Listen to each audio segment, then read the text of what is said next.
Listen closely to the isms and what's already been tried before that ended up bringing World War II. My question for you is that you've often differed from members of your own party in your views on immigration. Yeah.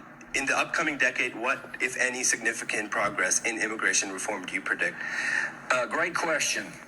First, I not only differ from my party, but people in the other party too, just so you know. Like, the reason immigration reform died wasn't just because of one party. It's because people were nervous about a populism that started to emerge.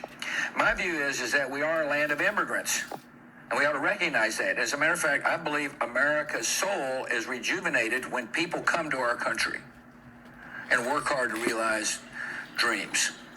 There is an orderly way to have immigration, and that is to recognize people are coming here to do jobs Americans aren't doing, or are not capable of doing, or unwilling to do. And we ought to have a process that enables people to come and do those jobs. It's good for our economy.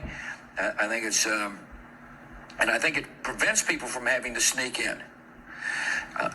There are laborers who do jobs people won't do, but there are also incredibly bright students who come. And I think it is a foolhardy policy to limit the number of workers that could contribute, for example, to the productivity of the United States in the internet world.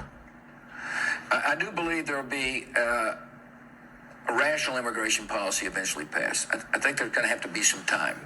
What's interesting about our country, if you study history, is that there are some isms that occasionally pop up. One is isolationism, and its evil twin protectionism, and its evil triplet nativism. So if you study the 20s, for example, there was an American First policy that said, who cares what happens in Europe? Well, what happened in Europe mattered eventually because of World War II. There was Smoot-Hawley, which was a part of an economic policy, which basically said we don't want trade. In other words, let's throw up barriers. And there was an immigration policy that I think during this period argued we had too many Jews and too many Italians, therefore we should have no immigrants. And my point to you is we've been through this kind of period of isolationism, protectionism, nativism. I'm a little concerned that we may be going through the same period. I hope that these isms pass, which would then allow for a more orderly look at immigration policy. But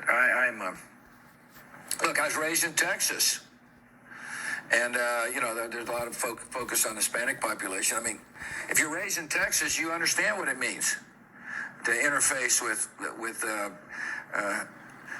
Mexican Americans who are Texan, and you realize that we share the same values: faith, family, hard work, commitment to service, and I think we ought to welcome people from different cultures to America. The great thing about America is we ought to be confident in knowing that everybody becomes an American. Turns out he was right. Look where we are.